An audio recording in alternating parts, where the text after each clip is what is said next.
The atmosphere in Hollywood Hills is tense, yet unsuspecting. Dr. Amy Harwick, a respected professional in sexual behavior and a licensed marriage and family therapist, has been living her life blissfully unaware of the looming danger. Her past, particularly a relationship with Gareth Pursehouse, a man she dated about 10 years ago, is about to resurface in a terrifying way. Amy has moved on, cutting all ties with Gareth, and has built a successful career. But little does she know, her past is not ready to let her go. Amy's life is vibrant and full, with friends and colleagues who share her professional journey. They attend conferences, network, and engage in the adult entertainment industry, providing therapy and support where it's needed. Amy's world is a blend of professional triumphs and personal joys. But beneath the surface, a storm is brewing, one that is about to disrupt the tranquility of her existence. Gareth, on the other hand, has been harboring an obsession, a dark, unyielding fixation on Amy. His life has spiraled into a vortex of despair and fixation since their breakup. He's been unable to move on, clinging to every memory, every text, and every moment they shared. His mind is a chaotic whirlwind of past interactions, perceived betrayals, an insatiable desire for a reconciliation that will never come. An unexpected encounter at an awards show becomes the catalyst for the impending doom. While Amy, enjoying an evening out, crosses paths with Gareth, who is working there as a photographer. His presence, unexpected and unwelcome, sends a shiver down her spine. His eyes, filled with years of unshed tears and unspoken words, lock onto hers, and in that moment, their past collides with the present. The confrontation is public and unsettling. Gareth, visibly shaken and emotionally charged, confronts Amy, accusing her of ruining his life. His words, laced with bitterness and pain, echo in her ears, a haunting reminder of a chapter she thought was closed. Amy, trying to maintain composure, attempts to defuse the situation. But Gareth's emotions are a wild, untamed river spilling into the public eye. Amy, now rattled, confides in her friends about the unsettling encounter. Her fingers tremble as she types messages, explaining Gareth's obsession and scary behavior. Her mind races, contemplating the depth of his fixation and the lengths to which he might go. Fear begins to cast its shadow over her life, prompting her to enhance the security of her home and seek protective measures like pepper spray. At her home, Amy writes an email to herself, documenting the terrifying encounter with Gareth. Her words, a mixture of fear and disbelief, paint a vivid picture of a man lost in his obsession. She recounts his violent shaking, his tears, and his confessions of daily torment caused by her memory. Amy, despite her strength, feels a seed of fear sprouting within her, aware that Gareth's obsession has darkened into something more dangerous. Gareth's desperation escalates, his messages becoming a torrent of pain, accusation, and obsession. Amy, despite the fear gnawing at her, tries to maintain a semblance of normalcy. She continues her work, engages with friends, and tries to live her life. In the midst of this, Amy's friends and colleagues remain blissfully unaware of the depth of the danger that is slowly encircling her. They continue to engage in their professional and personal lives, not realizing that the vibrant, strong Amy is unraveling, becoming entwined in a web of fear and anxiety. Little do they know the stage is set, and a tragic play is about to unfold in the shadow of the Hollywood Hills. Introducing Private Internet Access, the world's most transparent VPN provider.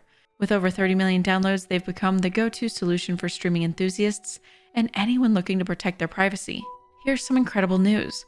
By using the link provided, you can enjoy an exclusive 83% discount on Private Internet Access. For just $2.03 a month, you can unlock a world of entertainment. And as a bonus, they'll give you 4 extra months completely free. Private Internet Access is available on all major platforms. Stream your favorite content on your preferred device. Your one subscription is capable of protecting an unlimited amount of devices at the same time. The VPN works seamlessly with all major streaming services, unlocking a world of content no matter where you are. And yes, they support peer-to-peer file sharing. Private Internet Access prioritizes your privacy. They never record or store user data, and their no logs policy has been proven multiple times in court and verified by a third-party audit from Deloitte. By using private internet access, you can hide your IP address and encrypt your internet connection. Say goodbye to prying eyes. Have commitment issues? Don't. Signing up for private internet access is risk-free. They offer a 30-day money-back guarantee, and their dedicated 24/7 customer service team is always ready to assist you. Link for this amazing offer in the description below. Now let's get back to the video. Amy's world, once filled with the vibrancy of life and the joy of her accomplishments, gradually becomes overshadowed by fear that clings to her every moment. One fateful night, the ominous cloud that has been looming finally bursts, unleashing a torrent of horror upon Amy's world. The chilling night unfolds as Gareth, with a sinister plan in mind, breaks into Amy's home, his actions driven by a toxic obsession that has festered over the years.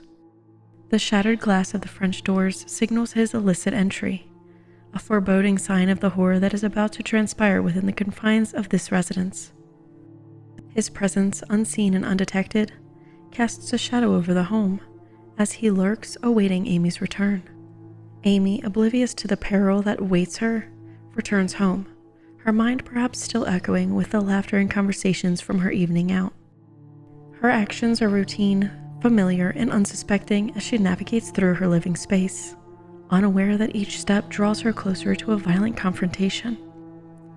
In the shadows, Gareth watches, his emotions a maelstrom of anger, obsession, and rejection. His hands clutch a lethal weapon, a syringe filled with a deadly dose of nicotine, ready to extinguish the life he once desperately sought to be a part of. The confrontation is a violent clash of emotions and actions, a physical manifestation of the turmoil that has brewed between Amy and Gareth for years. Gareth's actions, driven by a toxic blend of love and hate, propel him forward. Meanwhile, Amy attempts to resist his violent advances. The struggle, fierce and desperate, echoes through the home, a chaotic blur of survival and destruction. Amy's screams pierce the otherwise silent night, reaching the ears of her roommate, Michael, who is jolted from his slumber. His mind, foggy with sleep, struggles to comprehend the nightmare unfolding above him. His voice, once used for casual conversations with Amy, now rises in a desperate yell, an attempt to disrupt the violence that permeates the floor above him. His body, propelled by concern and fear, moves, yet is hindered by the uncertainty and danger of the situation. Gareth, perhaps startled by Michael's shouts, makes a swift, brutal decision. Amy, her body now a vessel of pain and fear, is lifted and discarded over the balcony. Her descent a tragic fall from the life she once knew. Her impact a brutal end to the struggle, leaves her broken yet still clinging to the fragile thread of life. Her spirit unwilling to surrender to the darkness that seeks to envelop her. Michael, Amy's roommate, now thrust into a horrifying reality, must navigate the chaos, his mind racing to comprehend the brutality of the situation. His actions are now driven by urgency and fear, as he seeks to aid Amy, while also protecting himself from the unseen threat. His voice calls out to 911 for help, a desperate plea into the void, hoping for salvation for himself and his friend. As the first responders arrive, their lights cast an eerie glow upon the scene. They transport Amy to the hospital, where unfortunately she perishes. Only hours after the assault, police arrest Gareth and charge him with the death of Amy. The news of Amy's tragic demise sent shockwaves through her community. Friends, family, and colleagues, once blissfully unaware of the dark undercurrents of her existence, are now confronted with the horrifying reality of her final moments. Let's now fast forward to the trial, where Gareth stands accused of first-degree murder, with the special circumstance of lying in wait and first-degree burglary. The courtroom is tense as the prosecution begins its opening statement. The prosecution paints a vivid picture of the events leading up to the tragic night.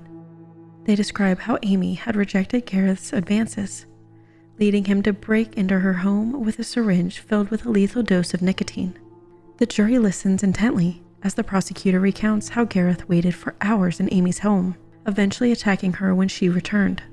The evidence suggests that he strangled her, only to be interrupted by Amy's roommate's scream from downstairs.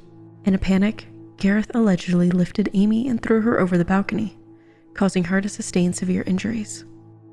The prosecution's strategy is clear: to portray Gareth as a man consumed by obsession, willing to go to any lengths to possess Amy. They highlight his actions leading up to the crime, from stalking her online to breaking into her home.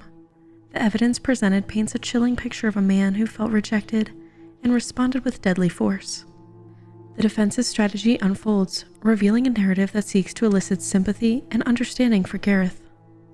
The defense emphasizes Gareth's mental state. They describe how after their unexpected meeting, Gareth was left in the state of emotional chaos, reaching out to Amy in a desperate plea for closure and understanding. The defense suggests that Gareth's breaking into Amy's home was not with the intent to harm her, but rather a desperate act to seek a conversation, to find some resolution that might alleviate his mental anguish. As the defense concludes their opening statement, they ask the jury to consider Gareth's mental and emotional state, to understand the depth of his despair, and to recognize that the crime committed was not one of calculated malice, but one born from a place of profound emotional turmoil. At trial, several of Amy's friends would testify. According to them, the relationship between Amy and Gareth was fraught with tension and hostility, especially evident in public encounters. One such instance unfolded at the 2020 X-Biz Awards, as recounted by Aspen, an adult film star and a friend to Amy, during her testimony. The event, held at the JW Marriott in downtown LA, was supposed to be a celebration of achievements in the adult entertainment industry. However, for Amy and her friends, it turned into a nightmare marked by an unsettling confrontation that would later be scrutinized in court. Aspen vividly recalls the moment when Gareth approached Amy and herself with an unmistakable fury in his demeanor.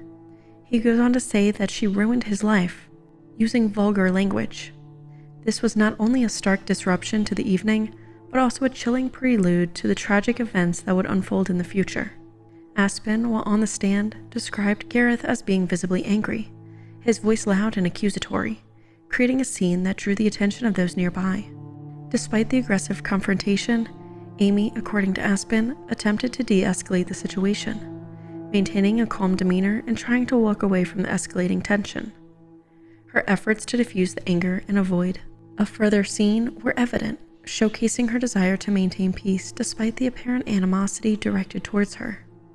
This testimony, highlighting Amy's calm and Gareth's anger, is pivotal in painting a picture of their relationship dynamics, providing the court with a glimpse into the emotional and psychological turmoil that was brewing beneath the surface.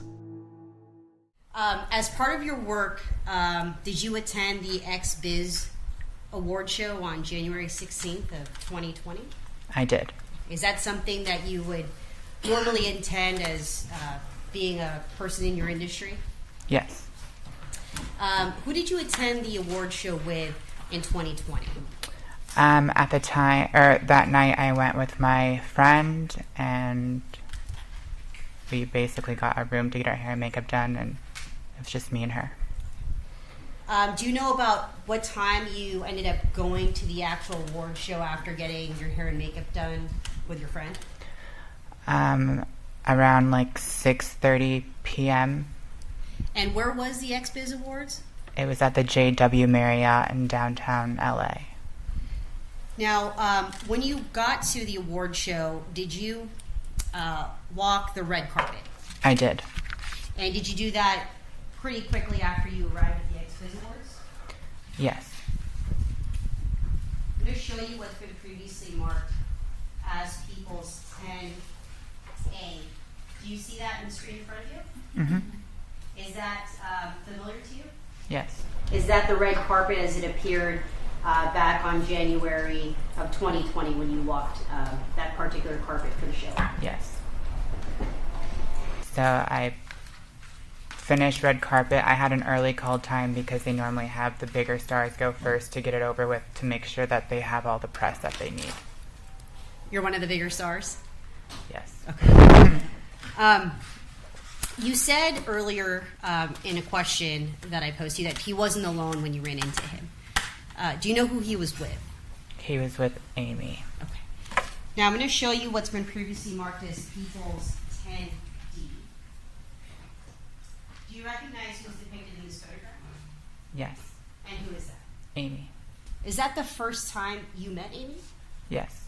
So you have no prior interaction with Amy prior to this time? Never. Did anything significant happen as you were engaging in small talk with Amy on the red carpet? While we were talking, a guy came up and basically said, "It's funny seeing you here." Now, what was the tone of the person when they said, "It's funny seeing you here"? Very angry. Angry. Now, did you recognize that person? No, I've never seen him before. I'm going to show you what's been previously marked as people's 10C. Do you recognize this person? Yes. And how do you recognize this person? Which person are we talking about? The person In the depicted red? 10C? Well, there's two. Oh, I'm sorry. The guy person in the in the red. red, I'm sorry. The guy in the red is the guy that came up to us. And said, "Funny seeing you here." Mm-hmm. Is that correct? Mm-hmm. With a yes, Yes. or no? Yes. Do you see that person in court? Yes. Could you please identify that person by telling us where that person is seated and what that person is wearing? Blue collared shirt and glasses. All right. Identifying the defendant. Now, you said that this person came up and said, "Funny seeing you here." Did he bother to introduce himself to you? No. Now, how long had you been standing with Amy, engaging in small talk, when the defendant walked up to the both of you? It was very short. It was around 2 to 3 minutes.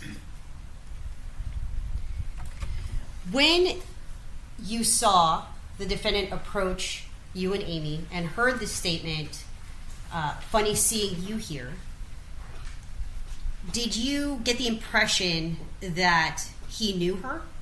Yes. In the 2 to 3 minutes that the defendant engaged in conversation with Amy, were you silent? Yes. So you weren't engaging in any conversation with them? No. Did it appear to you that the defendant was directing his statements directly at Amy during this time Yes. and nobody else? No. Were you able to hear what they were talking about? A little bit, but it was basically like, "Funny seeing you here," basically called her a hypocrite and did not know why she was there. It kind of seemed like that she never approved of the adult industry or didn't know why. He didn't know why she was there, basically. Any words or recall any curse words that he used at Amy during this time? Something along the lines of, "You fucking ruined my life." Amy would also write a lengthy email detailing her relationship with Gareth and her fear of his obsession. Amy expresses her fear and recounts a terrifying encounter with Gareth at an awards show. She describes how she initially saw him working with a camera and attempted to avoid his notice.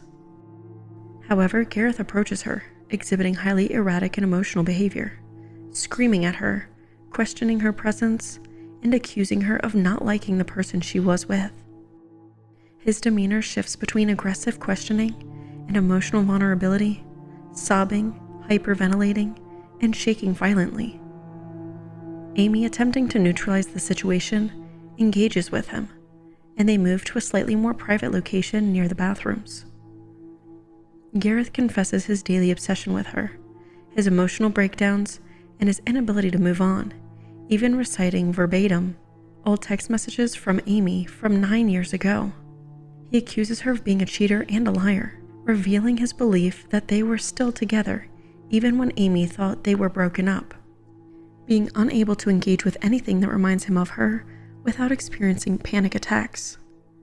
Amy spends about 20 minutes with him, hoping that portraying herself as a neutral person might mitigate his obsessive behaviors towards her. The email provides a chilling insight into the volatile and dangerous dynamics of their relationship, highlighting Amy's fear and Gareth's unstable obsession with her. The following is a clip of the prosecution reading this email out loud during the trial.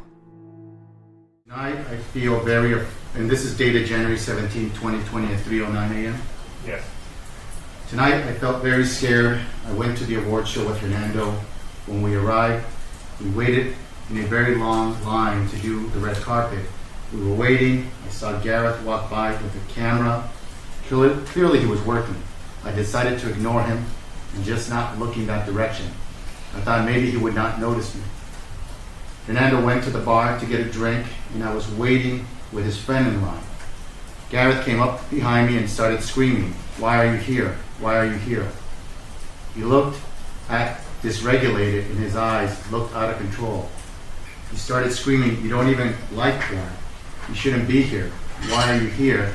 And then he started looking like he was going to cry, and he was breathing heavily and flailing his arms around. I didn't want to make a scene or scare anybody else. So I said, "Hey, do you need to talk?" And we walked over to the side. We sat close by the bathrooms. I made sure to look and make sure there were both security people and a lot of attendees very close by. He was sobbing. His head was in his hands. He was hyperventilating. He was distorting his face up and shaking violently.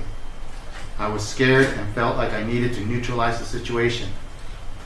I don't think he was going to attack me in that moment, but this clearly showed me how obsessed he was. He told me that he thinks about me every day, and every day he cries. He told me he lost his job when he broke up because he couldn't work. He told me that no matter what he did, he couldn't stop obsessing over me. He told me that I was a cheater and a liar because he thought we were still together when I believed that we were broken up. He recited text messages that I had sent from this time frame about 9 years ago. He recited the date, who they were to, and exactly what was said word for word. I couldn't believe it. I was very scared.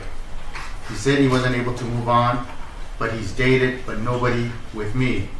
He said he thinks about me constantly, and he can't watch the TV shows that we watch together. Here are the songs that we like, are the names that we call each other, or even smell vanilla, or he has a panic attacks. I sat with him for about 20 minutes or so. In my mind, I wanted to neutralize the situation. I thought maybe if I could make him see me as a neutral person, then maybe these things would stop. Let's now listen to the testimony of Amy's roommate, Michael Herman, who was present at the property when the tragic events took place. Michael recalls the night of the incident, describing how he was first awakened by the sound of what he believed to be a glass plate shattering on the floor. The second time, he was jolted awake. It was due to Amy's blood-curdling screams. These screams were so loud and intense that they pierced the silence of the night. He estimates that approximately 4 hours had passed between the sound of the breaking glass and Amy's screams. When asked about the nature of the screams, Michael describes them as, quote, blood-curdling, emphasizing the sheer terror he felt emanating from them. Upon waking, Michael was on his couch in his bedroom. As the screams continued, Michael hesitated for a moment, initially thinking Amy might have seen a mouse. But as the intensity and duration of the screams persisted, he realized the gravity of the situation. He approached the door to his bedroom, located at the base of the stairs, trying to discern what was happening. From his position, he couldn't see the events unfolding, but could hear them vividly. The screams were consistent and unrelenting. Suddenly, the nature of the screams changed, becoming muffled, as if someone was covering Amy's mouth. Michael describes a chilling moment when he heard what sounded like 2 people hitting the floor, as if someone was being taken down. He yells out, trying to intervene or distract the assailant, his voice echoing with a mix of fear and desperation. The muffled screams continued, and Michael, feeling a surge of adrenaline and shock, tried to process the situation. He recalls the sound of what seemed like choking, further intensifying the horror of the moment. Amidst the chaos, Michael began searching for his phone, moving between his bed and the doorway, trying to gauge the situation while also contemplating his next move. He yelled out again, hoping to divert the attacker's attention from Amy. Michael reflects on his decision not to directly intervene, explaining the whirlwind of thoughts that raced through his mind. He hoped that by drawing attention to himself, he could provide Amy with a chance to escape or at least momentarily free herself from the assailant's grasp. So, you said you heard what sounded like what? What breaking? Like a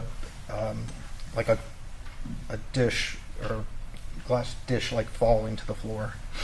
And where were you when you heard this? I was downstairs. Did it wake you up, or were you already awake when you heard the sound? No, it woke me up. It was that loud? Yeah. So you wake up to the sound that sounds like something's breaking, and what do? First, I wait and listen, and because I thought Amy dropped a plate, or maybe the cat had knocked the plate over, and then I heard what I thought was Amy cleaning it up and walking over my bedroom. You heard like it sounded like something was clean, or that Amy was cleaning it up? Yeah, it sounded like, it was footsteps coming from the area where it sounded like the glass dropped, and then steps came towards the kitchen. So I just assumed Amy had cleaned it up and was carrying it to the kitchen. So at this point, you didn't know whether Amy was in the home or whether she had gone somewhere? No, yeah.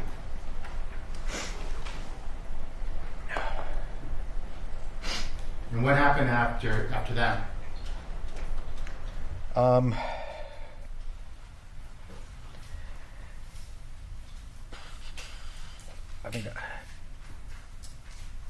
Did you go back to sleep? I might have checked some emails, might have watched some TV and dozed back off. There's what? I said I might have watched some more TV, watched some TV, or used the bathroom or got something to eat, and then dozed off eventually. Tell the jury, what exactly is it that you heard? It sounded like Amy's voice screaming, like blood-curdling screams. Could you tell what she was screaming?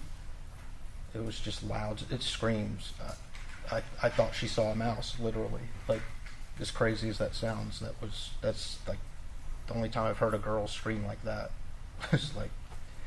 It was, yeah. What was so distinctive about the way it sounded to you that Amy was screaming? What was so distinctive about it? Well, it threw me because she wasn't being jostled. She was screaming from one place, so that's kind of what made me take a little while. I'm like thinking she saw a mouse or something. It's not moved. It's not moving, being jostled. That's what threw me. It took a minute to. I don't know how else to describe it. Those blood-curdling screams. It was just. Well, let me ask you this. Were you asleep when you first heard the screams, or were you awake when you heard the screams? Oh, I was asleep. So the screams woke you up? Oh, big time, yeah. What do you mean by big time? Well, yeah. I woke up like hard and quick, like adrenaline pumping a little bit. And you said they were blood-curdling screams? Yeah. Okay. What else were you able to hear? Well, when I yelled up there, I yelled her name up there. Well, tell us exactly. Say it the way you said it that night. What did you say? Well, it took me a minute to realize there was something really wrong, and I walked to my door and I just yelled up there, Amy, just yelled. Well, how about you yell it the way you yelled it that day? Amy! And when you yelled it that way, was she screaming before you yelled it that way? Yes. And where were you standing when you yelled Amy in the fashion you just did here in court, which sounded loud? Where were you when you yelled out Amy the way you did here in court? Yeah, I think I was in my doorway when that happened. Okay. So here on photograph People's Exhibit number 19C, you see what appears to be a door open, and there appears to be a small hallway and then a staircase that leads up. Is that correct? Yes. So did you get to that area? Yes. And would your door be to the right of that? Yes. So as you walk to that little passageway in front of those stairs that lead up, is she still screaming? Yes. Are the screams the same or different? They're the same the whole time. Is it constant? It was constant, yes. And do you hear anything else other than screaming? No. Could you make out any voices? No. So what happens as you're standing there in that little passageway in front of those stairs? I yell her name. And you already yelled it, and what the words that you used were what? Amy. And you yelled it in the tone of voice you did yesterday? Yeah, but louder. Even louder than what you yelled here in court? Oh, yeah. Why would you say that? Just because I don't think I've ever heard myself yell like that before. How were you feeling in that moment when you're yelling out her name? It's really hard to describe. It was really like shock, adrenaline rush, kind of can't believe this is really happening, kind of. And so after you, when you yell out Amy, is Amy still screaming? She is when I yell it out. And how about after you yell it out? What happens? After you yell out her name, what happens? I hear what sounded like two people hitting the floor, like somebody taking somebody else down. So when you hear that sound of, it sounds like someone was taken down, do you hear screaming at the same time? That's around the time I hear it get muffled. What does that mean around that time it gets muffled? It sounded like her mouth was being covered. So that's how it sounded to you? Yeah. As if someone was covering her mouth? Yes. And so at that point, did you hear any more screaming from Amy? On and off. Was the screaming as loud as before, or was it different? It was different. How so? It was sounded like it was being muffled.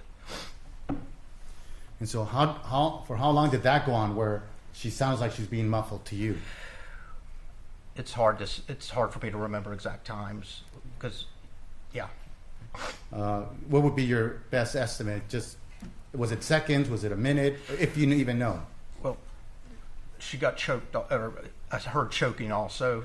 So you said it sounded like someone was coughing, or Yes, like she was coughing. Yes. So at that point, she's no longer screaming. Right. And how long does that go on where it sounds like she's coughing? That ended pretty quickly, and that actually might have been the point where I started hearing her screams and stuff get muffled. And where were you when you're hearing all this? Bless you. I'm still in the doorway of my bedroom. Are you here looking at photograph C of 19? Are you right here on the little hallway landing? Are you on the step? Are you, bless you, are you outside of the door towards the patio? I'm standing like in the door frame, looking up. What do you say anything or do anything else? I spend probably the next 4 or 5 minutes jockeying between my bed and the doorway, trying to hear if I can hear what's going on, if anybody's coming, and while jockeying back, looking for my phone, just back and forth. Now, when you say 4 to 5 minutes, is that your time estimate? That's an estimate. You got to let me finish. Sorry. Is that the time estimate in your brain that you think that's how long it all took? Yeah. Do you ever yell anything else to either Amy or the person or whoever's up there with her? Before I leave. And what is it that you yell? Hey, motherfucker. Well, can you yell it the same way you yelled it that morning? Probably not, but I can try. I Go can ahead. yell it. Hey, motherfucker. And why did you yell that? In my head, I planned to run out and try and get help because I couldn't find my phone. And I thought that maybe it would just be a distraction, that he would be worried about me in the house. And hoped to quietly go out, that he would still be, that he would leave her alone, be more worried about me, was what was going on in my head. And did you have any weapon on you at this point? No. Did you have any weapons in your room? I had some small knives. In that moment, were you able to grab any of those knives? I debated it. Why didn't you run upstairs to help Amy? Because I mean, you want me to really go through why? I mean, it was a whole thought process. Yes. Why didn't you go up there and help Amy? Your Honor, this calls for a narrative. You can answer that. Okay.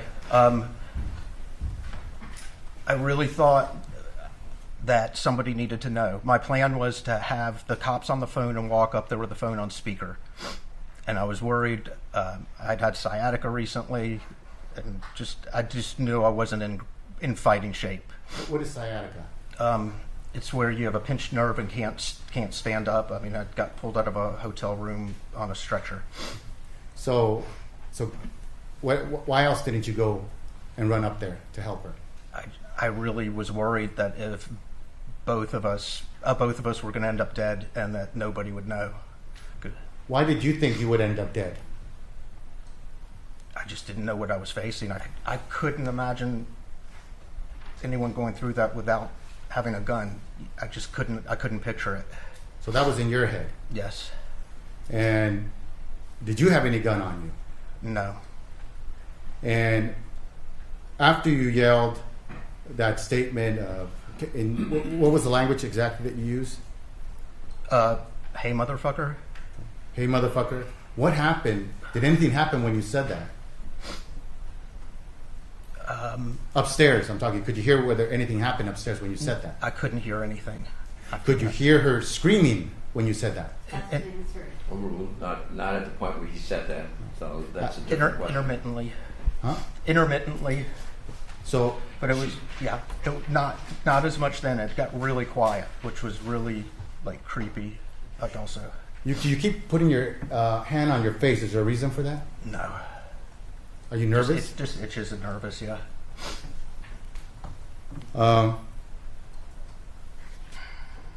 Were you scared at that moment? Oh, it was like a mix of adrenaline and fear. It's really hard to describe what I was feeling. So after you yell, hey motherfucker, what happens? I go out the back door and close it. And when you say the back door, is that what's shown here on people's 19C? Yes. Can you tell us, where do you go? I run around. If you're facing the back of the house, what would be the right of the house? So let me see, if I point, would that be where I'm pointing my finger here on this exhibit, which would be, if you're looking at this photograph, the right of the house? Yeah. Yes. And what is there in that location to the right of the house? Like a alleyway. So like a passageway in the home? Yeah. Not in the home, but around the home. And where does that lead to? The front of the house. And what's in the front of the house? Like a front patio. And when you got to the front area of the house, did you notice anything at that point? Yes. What did you notice? That the gate was locked. Did you notice anything related to the French doors that are by there? No. Why not? Because I was running and trying to get over the fence with my momentum as fast as I could. And so how did you get over the gate? I climbed over it somehow. Like, I don't remember the exact specifics because I was just so. And is part of the gate a wrought iron? I think almost most of it is. And as you're climbing this wrought iron gate, does anything happen to you? Yeah, I get cut up and a few puncture wounds. Where did you get cut up? On my stomach, my hand, my arm, in my crotch area, on my legs. And why did that happen? Getting over the spikes part of the wrought iron gate. So did you go up that gate pretty quickly? Yeah. Yes, I did. And so after you climb over the gate, where do you go? To the next door neighbor's house. Why? Because we had just met him and I was trying to get to a phone. The following video shows the moment the police arrived after Michael's 911 call. I heard it. She's screaming. She's thrown to the ground. I couldn't find my phone. I couldn't find anything. Okay, hold on. Okay, so you have access to here? No. Is there anybody else inside the house? My roommate. Just your roommate by yourself? Yes. Dude, I heard screaming. I don't know if that guy had a gun or a knife. I came running I couldn't find my phone or So is there somebody else inside? Yes. So I think there's Okay, sir, somebody do me a else. favor. Do me a favor. Calm down. Calm down. Other than your roommate, is there anybody else inside the house? I don't know. I don't know. So you didn't see anyone? No, I just heard her screaming. Have you called? I got thrown to the ground. I've been calling for her through his windows. Nobody's answering. Nothing. Yeah, let's get an additional unit. It's not building search. Yeah, I know, but... Maybe we can if you want. Yeah, but we're going to go in there. Yeah, I know. 615, can I get an additional unit for some office? I left my keys in there. Is requesting additional unit 2086 Mount Street. You can't open. So you were essentially locked out. Yes. I can hop the fence, but my keys were left in the house. I was in the middle of a sleep. So why is this? Why can't we get in here? Because it's locked. Because she came home and Listen, sir. You need to relax a little bit so that we can get all the information, okay? Okay. So how are you planning on getting back in here? I don't know. I guess hopping the fence and getting my keys. Let me stop it right there. I hopped the fence and I cut myself on that. I couldn't find, I'm in the middle of sleep. I don't know how many people are in there. I don't know if he's got a weapon or what. I'm trying to knock on neighbors' doors. Nobody's answering. I don't have a phone. He was walking by and I had to take some deep breaths from here, right? Relax. We don't have a lot of time. You left all your stuff in there. But I'm supposed to get in.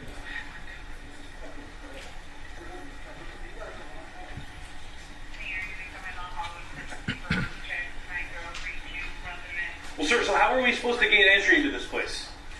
I guess hop the fence with me. We'll go around back. The back door's open. Let's go. So where's your key at? Inside, downstairs. The back door's open.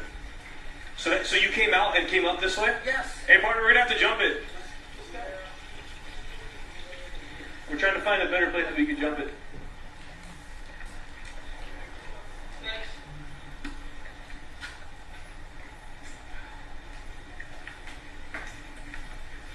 How long ago did you last hear from her? We're gonna have to go right here. Can you hold this?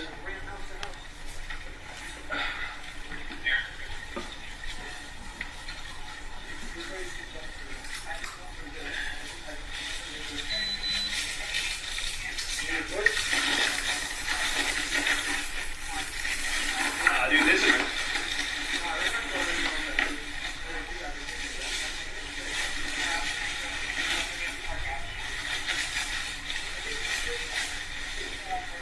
Yeah, so we have a lot more gear than what you're wearing.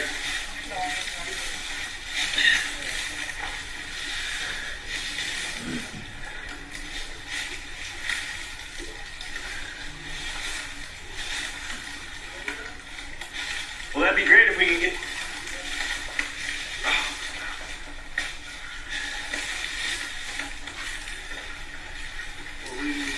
No, I just...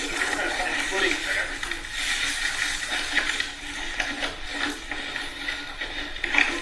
Yeah. Can you get your knife cut? Can you cut that?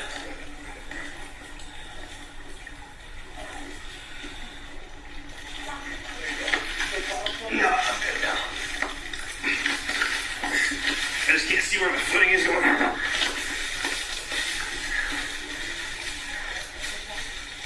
Sir, can you wait a second? I'm waiting for my partner. You need to calm down. Okay, so I'm gonna need contact. Yeah. You're gonna be arresting team, okay, partner? You're gonna be less than lethal when it comes to it, okay? No, not yet. Hey, you're gonna need communications also, okay? Ready? These two rooms are clear already. I hear voices, but I can't tell. I got an open room. There's a balcony to the top. Got couches. Looks like a kitchen to the right. Okay, so I'm gonna turn right. Partner, you come with me. Hey, Podcastle, you cover this side, okay? You cover straight ahead. Got it? I'm going. Hey, be advised, there's a lot of donies. clear this. Hey, Corneo, come with us, dude. You guys hold that, okay? Our podcast, you hold that. Sweeney, come with us, okay? All right. You got doorway to the right that goes to the kitchen, and then to the left. So we're gonna go right. Sweeney, you hold left, okay? All right. Kitchen. It loops around. It's gonna go down to the staircase. It goes out back outside, back down to them.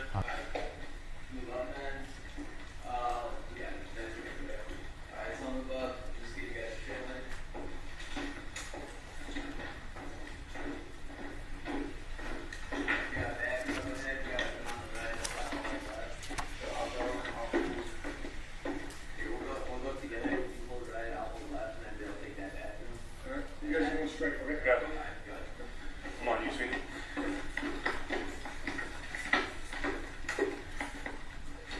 Got you. Podcast, you sure light? Right here. Yeah, this bathroom bus is the master. Alright, so you guys can move up in unison. Ready? On you guys. Just hold it. They're gonna move up in unison. You're good, Pascal. Whenever you guys are ready, go ahead. Go back here.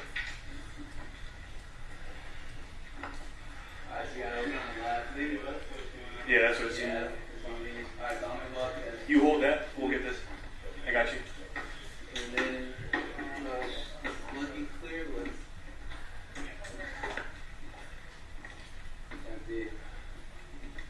It's fucking weird. That's so weird.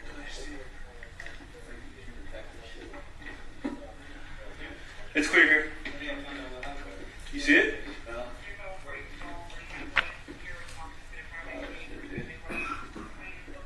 Oh, jeez. At one interesting point during the trial, the prosecution brings up a recording of Gareth at the police station while speaking to two friends. During the conversation, Gareth engages in a conversation with his friends, revealing a striking absence of remorse or emotional depth regarding the grave situation and the tragic events that have unfolded. The conversation predominantly revolves around the financial and logistical implications of his legal predicament, with a particular focus on how his affairs, belongings, and monetary resources will be managed during his incarceration. His discussions about public perception, money availability, and the return of money from the bail bondsman further underscore a persistent theme of prioritizing material and financial matters, starkly devoid of moral or emotional introspection regarding the impact of his actions on his victim and loved ones.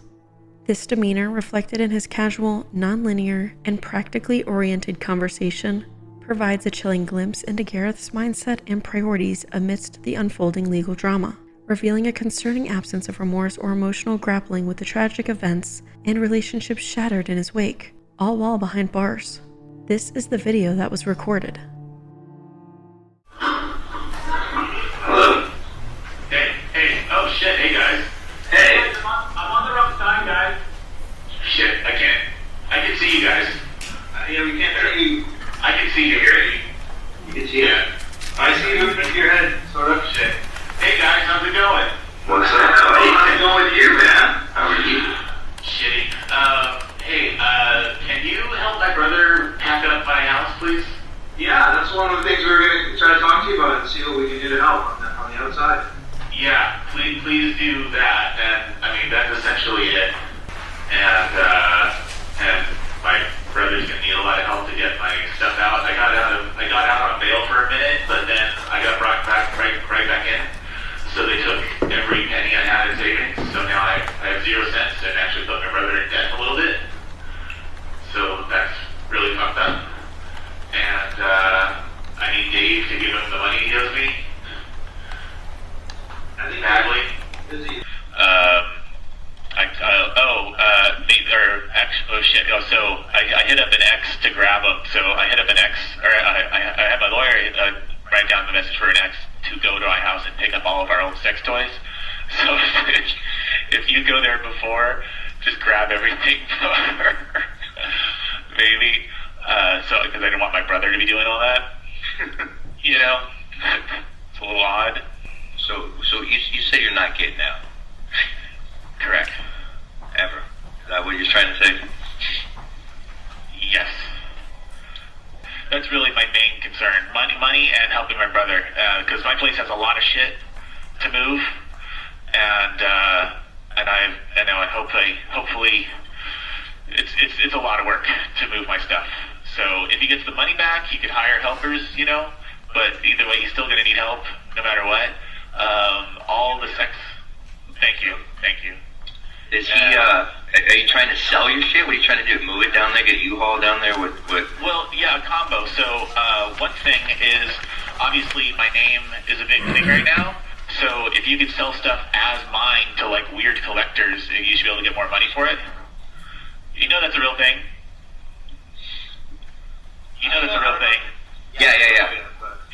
And same thing with my car. My car isn't paid off, so hopefully I can sell that for more than it's worth. They're the same thing. In the end, the jury found Gareth guilty on all counts. We, the jury, in the above entitled action, finding defendant Gareth Pursehouse guilty of the crime of murder in the first degree in violation of Penal Code Section 187, subsection a crime as charged in count 1 of the information. We further find the allegation that Gareth Pursehouse intentionally killed Amy Harwick by means of lying in wait within the meaning of Penal Code Section 190.2, subsection A, subsection 15 to be true. Dated September 28, 2023. Now, what could have led Gareth to commit such a heinous crime? One possible theory is obsessive love disorder. Obsessive love disorder, or OLD, is characterized by an individual being overwhelmingly obsessed with someone, often believing they are in love with the person to the point where they believe they must have control over them. This disorder often manifests as an intense, obsessive affection towards another individual, which can transcend logical reasoning and lead to potentially dangerous behaviors. In the context of Gareth's actions and behaviors towards Amy, there seems to be a manifestation of several characteristics typical of OLD, such as his incessant focus on her and his emotional breakdowns related to their past, which might suggest an unhealthy and obsessive attachment. Gareth's inability to move on from his relationship with Amy, despite it having ended, and his obsessive recall of their past interactions, such as him reciting his old text messages, might be indicative of obsessive love disorder. His emotional and mental state, as evidenced by his daily thoughts about her, and his emotional breakdowns, suggests a level of obsession that transcends healthy boundaries and logical reasoning. This inability to detach from past romantic relationships and the persistent, intrusive thoughts about the person can be a significant indicator of OLD. The obsession often transcends logical reasoning and can lead to dangerous behaviors, as the individual may believe they cannot live without the person they are obsessed with. Gareth's emotional volatility, swinging between aggressive accusations and vulnerable sobbing, might suggest an emotional dependency on Amy that is characteristic of OLD. His belief that they were still together, despite evidence to the contrary, and his aggressive confrontation at the award show might be seen as attempts to exert control and maintain a connection with her. The individual with OLD may perceive threats where there are none, and engage in aggressive behaviors in an attempt to neutralize perceived threats to their relationship with the person they are obsessed with. Gareth's aggressive accusations and confrontation might be seen as attempts to neutralize the perceived threat of Amy moving on with her life and forming connections with other people. In short, while obsessive love disorder provides a potential lens through which to view and understand Gareth's behaviors and actions towards Amy, it is crucial to note that it does not absolve or lessen his horrendous crime towards Amy.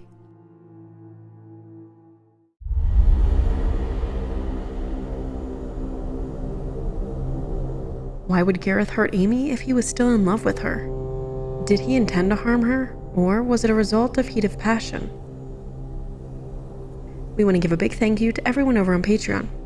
We want to give a big shout out to Big Pepperoni Pizza, Nexus, Chrissy R, Catherine D, Tony S, Tiffany D, and Dulce P.